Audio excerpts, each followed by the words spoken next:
क्या आपके साथ कभी ऐसा हुआ है कि आपके सामने एक बहुत ही अच्छा, सुलझा हुआ, केयरिंग और प्यार करने वाला इंसान खड़ा हो, जो शायद आपके लिए एकदम परफेक्ट साबित हो सकता है, लेकिन आपका दिल अंदर से कहता है नहीं यार, कोई स्पार्क नहीं है, मजा नहीं आ रहा। और फिर आप मुड़कर किसी ऐसे इंसान के पीछे भागने लगते हैं जो आपके मैसेजेस का रिप्लाई भी 2-2 दिन बाद करता है, जो आपको हमेशा कंफ्यूज रखता है और जिसके साथ होने का मतलब है एक इमोशनल रोलर कोस्टर की सवारी करना है।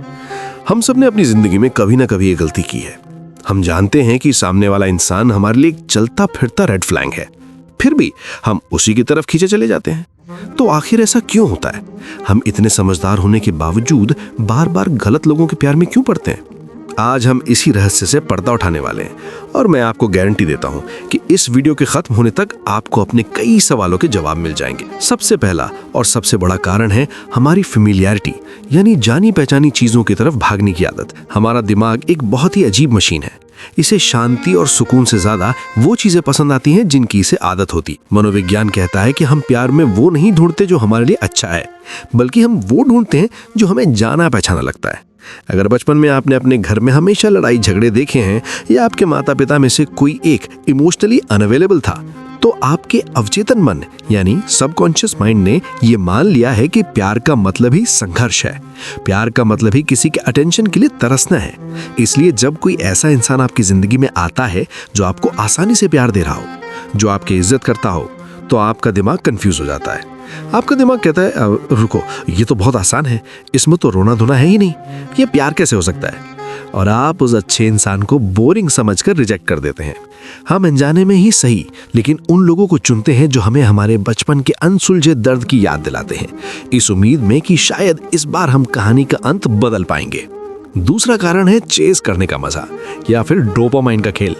इंसानी फितरत है कि जो चीज आसानी से मिल जाए हम उसकी कदर नहीं करते।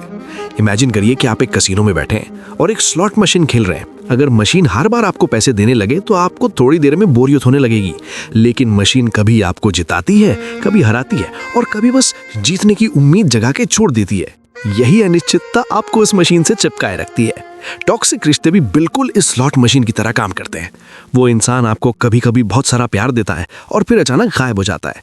जब वो वापस आकर आपको थोड़ा सा टेंशन देता है तो आपके दिमाग में डोपामाइन नाम का हार्मोन रिलीज होता है, जो आपको एक अजीब सी खुशी और नशा देता है। आपको लगता है कि यही सच्चा प्यार है। आप उस हाई को महसूस करने के लिए बार बार उस इंसान के पास जाते हैं।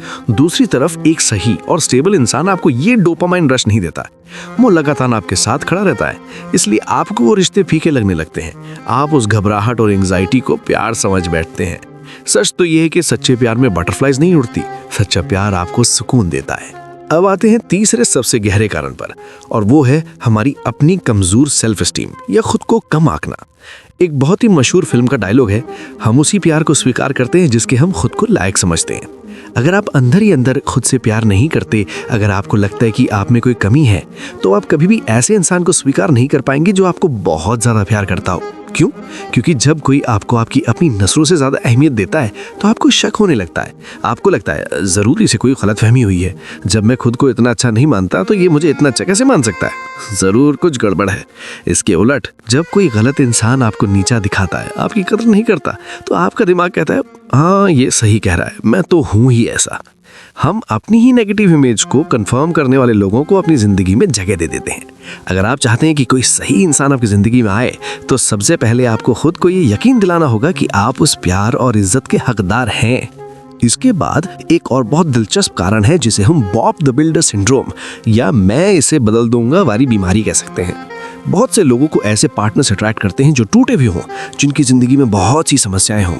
ऐसे लोग रिश्ते में पार्टनर नहीं बल्कि एक प्रोजेक्ट ढूंढ रहे होते हैं। उन्हें लगता है कि उनके प्यार में इतनी ताकत है कि वो सामने वाले की सारी बुरी आदतें छुड़वा देंगे, उसके सारे दर्द मिटा देंगे और उसे एक परफेक्ट इंसान बना देंगे।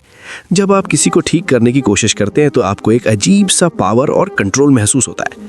आपको लगता है कि मैं इसके लिए इतना कुछ कर रहा हूँ तो ये मुझे छोड़ के कभी नहीं जाएगा। लेकिन असल जिंदगी कोई बॉलीवुड फिल्म नहीं है। आप किसी को तब तक नहीं बदल सकते जब तक वो खुद न बदलना चाहे। और अक्सर होता ही है कि आप सामने वाले को तो ठीक नहीं कर पाते, लेकिन खुद पूरी तरह से टूट जाते हैं। एक स्वस्थ रिश्ते में दोनों लोग एक दूसरे का साथ देते हैं, ना कि एक इंसान दूसरे का थेरेपिस्ट बन के रह जाता है। एक और बड़ा कारण है अकेलेपन का डर। आज के इस मॉडर्न और कनेक्टेड वर्ल्ड में लोग सबसे ज्यादा अकेले हैं।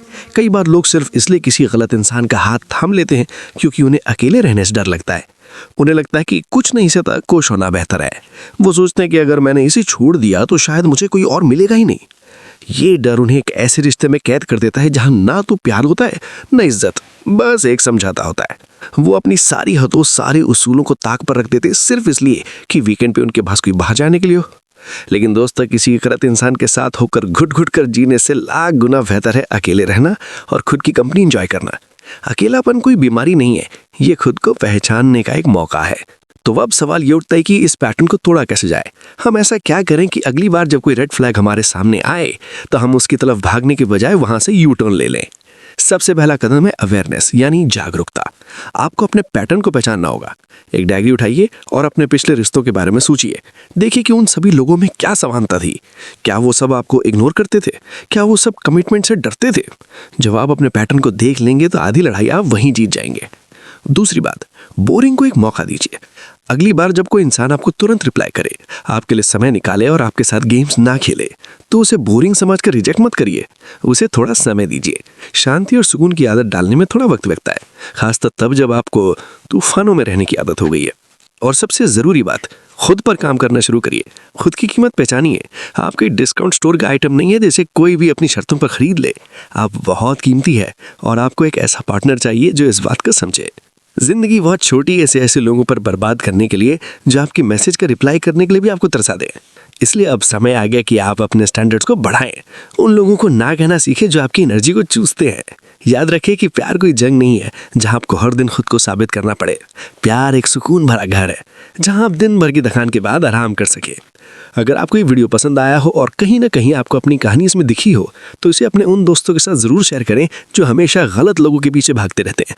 उन्हें भी शायद इस रियलिटी चेक की ज़रूरत हो। और हाँ, कमेंट्स में मुझे ज़रूर बताइए कि क्या आपने भी कभी किसी गलत इंसान को अपना दिल दिया है। आपका अनुभव कैसा रहा? मुझे आपके किस्से पढ़ने में बहुत मज़ा आएगा।